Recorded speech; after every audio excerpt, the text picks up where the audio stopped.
It was my second anniversary as a waiter at a very swanky restaurant. My coworkers brought out a huge tray of Black Forest cupcakes, my favorites, and started singing, "For He's a Jolly Good Fellow." To my surprise, I was pretty proud that day. It was my first job ever, and I was doing pretty good at it. I got a nice amount of tips every day, and the regulars were always nice to me. The only thing that was really ruining the vibe was our boss.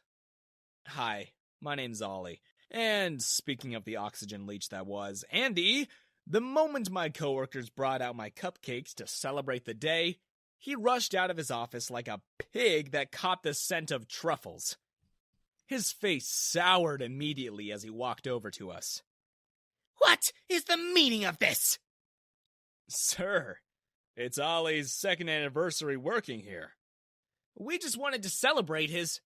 "The only thing that needs celebrating here is the fact that I'm firing all of you and hiring actually competent workers if you don't get to work immediately. Chop chop, people! We're about to open the doors." "But, sir, Ollie's party..." "Can happen on your own time! And didn't I say no outside food is permitted here?"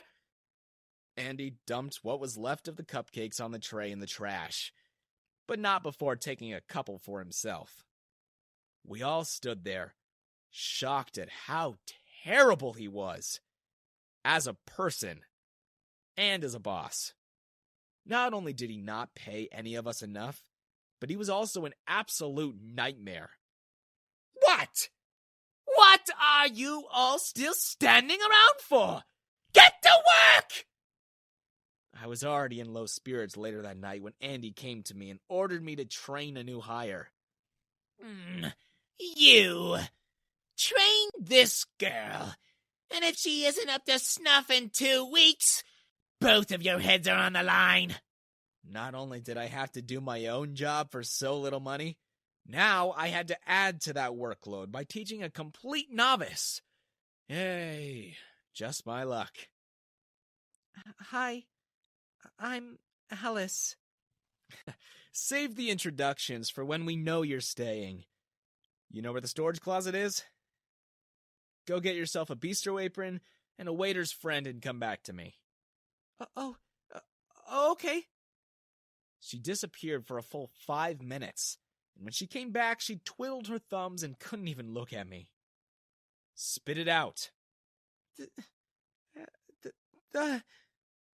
I couldn't tell which one is the bistro, and her name's Leslie. She seems like she'd be a good friend. The chef and his cooks, who had been watching the whole thing, burst out laughing. I see you're gonna have your hands full for the next 2 weeks. This is the apron you need. And this is a waiter's friend. I didn't ask you to make an actual friend. Although Leslie is amazing. Sorry about this, Les. The next few days were awful. Alice knew nothing about everything. She was clumsy, got tired easily, and forgot everything I taught her after every shift. She had no idea what a waiter's job entailed. She didn't even know how to do the simplest tasks, like how to operate a drinks dispenser or a card machine. It was as if she'd never done anything in her life. Alice mixed up people's orders all the time, forgot to write down the customer's requests, dropped plates of food everywhere, and at least once every shift, she spilled drinks on people. And when the customers complained about her service, she'd blow up at them and scold them.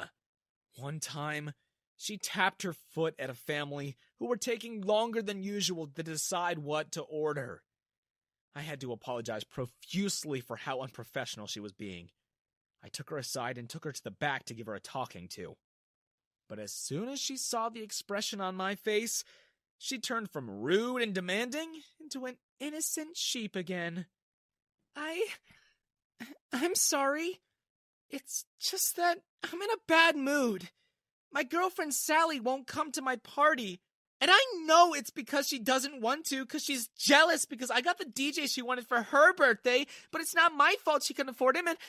Bro, do you understand what kind of job you're in? You can't just be impatient with your customers like that. They're paying good money to be here. You act like some spoiled brat who doesn't even want to be here. Do you know what happens to restaurants with rude waiters? They don't get customers. And when we don't have customers, we close down. Do you understand?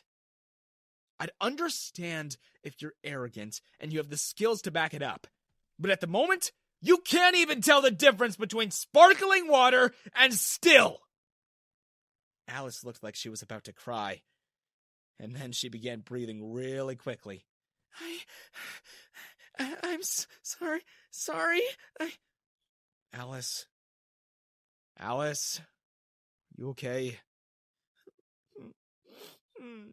The whole restaurant gathered around us and fanned Alice and gave her water.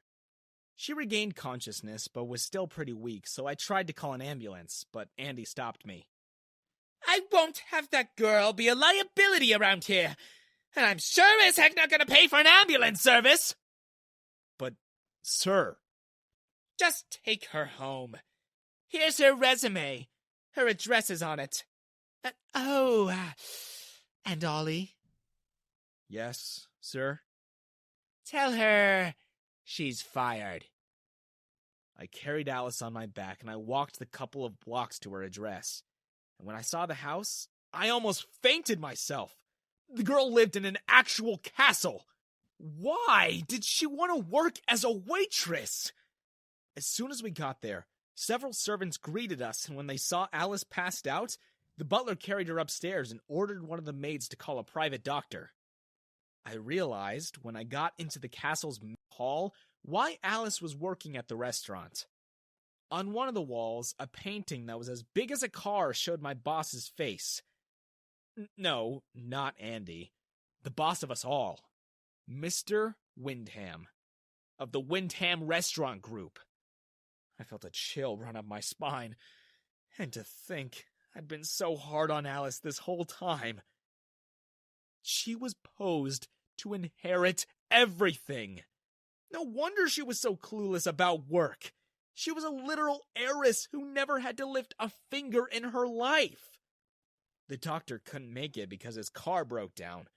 And so, being the only one with medical training in that house, I had to be the one to help Alice. I studied to be a nurse, but I dropped out. But still, it wasn't such a serious case that I couldn't do it. I nursed Alice back to health. And the moment she woke up, her father demanded that I be the one to attend to her every need. Oh, if he only knew I was also the cause of her fainting spell. I found out from her dad that Alice was sent to the restaurant to learn about the business she was set to inherit. I do not want my children to grow dependent. I want them to know the ins and outs of our family business. From the lowest positions, all the way to the top. Alice wanted to hide her identity because she didn't want anyone to treat her differently. Even Andy couldn't explain how Alice was rehired when we went back to work. He just got a call from corporate saying that she'd been rehired. Alice and I continued the facade. I acted as her mentor, and she acted as if she wasn't some multi-million-dollar heiress. She even paid me to keep her secret. $1,000 a day! I was swimming in money! I trained Alice the best I could, and I was more patient with her this time. I taught her how to be polite, to always smile when talking to customers, to serve with her heart and soul. And slowly but surely, Alice got her bearings. And she got better at being a waitress. Only a few days before her trial period ended, Alice got her first ever tip. And it was $100. She was so excited that she started running towards me to show me, but then she slipped and all 3 plates of food that she was carrying launched into the air in slow motion, and she crashed into me. I caught her, and I caught 2 plates, but the third shattered on the floor, and its contents landed on a customer's lap. I looked at Alice, making sure she was all right. And then she looked at me in such a strange way. And she puckered her lips and closed her eyes. Alice! You incompetent, no good butterfingered, useless piece of trash! Apologize! Apologize to the customer right now! Oh, I'm so sorry, sir. We'll have this sorted out. I'll pay for your dry cleaning. How rude! I'm more concerned about how you've just screamed at that poor girl. Quit looking and go fetch a mop! It's been almost 2 weeks and you still haven't trained her properly! I'm gonna dock your pay for this! And you, Alice, pack your things! Sir, it's not her fault. I've told you for weeks that the floorboard's way too slippery. How dare you talk back to me? Clean this up and get your things. You're suspended without pay. Now, hold on a minute. Ma'am, I kindly ask you to mind your own business. At this point, the whole restaurant was more than scandalized by Andy's behavior, and Alice finally spoke up. Everyone, I am so deeply sorry for this man's behavior today. I assure you, such a low level of decorum is not the kind of thing the Windham Restaurant Group tolerates in its employees. Employees? I'm not your employee. And who do you think you are to speak for the Windham Group? Alice Manderley Windham. I used my mom's maiden name on my application. I'm your boss. All color drained from Andy's face, and I tell you, the entire restaurant gasped at the revelation. Alice fired Andy on the spot and gave his job to me, which everyone applauded. And when the commotion died down and the congratulations were over, I whispered something to Alice that made her giggle. Is there anything in the employee handbook about this? About what? Is it against company policy to ask my boss on a date? I'll have to have a word with HR.